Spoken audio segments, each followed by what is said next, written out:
Let's waste them! Uh-oh.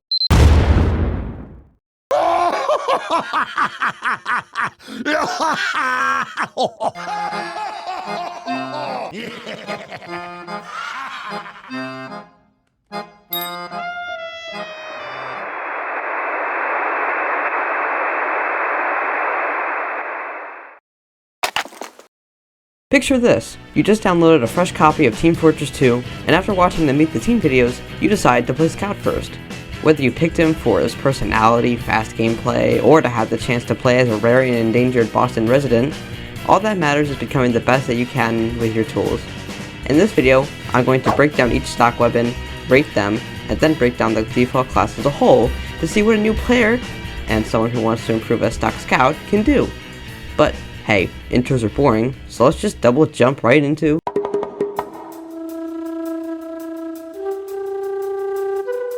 Every Boston boy comes packaged with one fresh and metallic smelling scattergun. The scattergun is Scout's primary weapon, and is a shotgun with 6 shells and 32 reserve ammo. This gives you more than enough freedom to start running around and shooting everything you see. Don't ask how he puts more shells in. Its reliable damage makes picking off light classes extremely effective, if you can aim, and can even take down unsuspecting heavies, pyros, and devilmen, if you can aim, as well as turning Scout from the average spy main into the average heavy enjoyer, if you can aim. The reason why I keep saying if you can aim is because this is most likely going to be your main source of damage. Since Scout runs so fast, your aim is going to need to keep up with your speed, and if you don't, then you're going to die. Many times. If you want to improve, then I suggest practicing on maps and learning the layout of how everything works, and practice your aim while moving/jumping. Once you get your accuracy to match your speed, there is no turning back. Oh my god, that is almost as scary as What dumb son of a... So, yeah, it's pretty good, I guess. A solid 9 out of 10.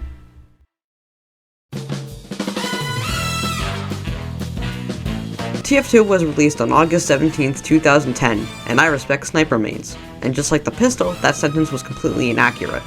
Despite this, it still packs a punch. While 12 bullets and 32 reserve ammo might not sound like a lot, it's really all you need for the scenarios you're going to use it in.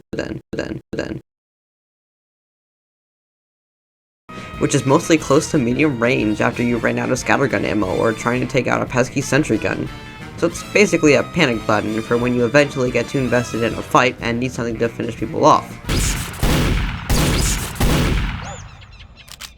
Aw, crap. Running! It's what every secondary should strive to be. A useful tool for getting out of sticky situations, but with its downside of inaccuracy, you're better off using it at close range for the best results. Still a great weapon, but you shouldn't use it as your first priority. Run fast, and use your backup so you don't die faster. A solid 8 out of 10.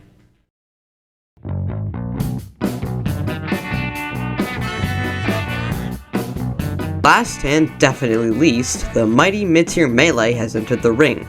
Scout's bad, with no ammo and no reserve ammo, obviously, is what you would expect a melee weapon to be. If you expect all melee weapons to be garbage, that is. Despite Scout's bad being featured in a lot of his promotional art, it's his worst weapon, but you're stuck with it, or you're hipster willingly using it for now. So, how can you use this weapon most effectively? To start off, Scout's melees work differently than other classes. He swings faster, but does less damage per swing. However, more swings give you more opportunity to crit. The more damage you deal in a certain amount of time temporarily increases your crit chance, so, theoretically, the bad could be a reliable last resort. Or you could realize that you're playing as a class which is as strong as my will to keep on going, and just run away instead and give your team information, or just find an ammo pack, since you're usually quick enough to get some ammo, and then come back to finish off who you didn't kill. This weapon only exists to be replaced, and to make the other melees feel better about themselves. 2 out of 10. Now that we've gone over his weapons, let's break down the Scout himself.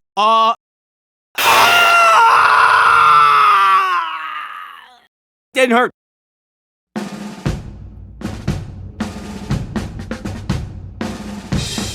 Low health, double jump, weapons that reward you for accuracy, and most importantly, speed. These 4 components are what make Scout, well, the Scout. But how do you use these to the best of your ability? Let's take a look at the speed first. The thing that Scout's character basically revolves around. Because Scout can consistently move quickly without the penalty of taking damage or being locked to only one weapon, you have more freedom and can deal with objectives faster, such as rushing to the intel room and using your 2x capture rate, which is specific to Scout, in order to capture points or push the card faster. However, sometimes the speed isn't enough to get from point A to point B. This is why the double jump is so important. It opens your third eye, and allows you to see things you've never seen before, new ways to maneuver around enemies, new spots to jump to, new flank routes. Wait, now I can jump to that spot, and I can hide in that spot.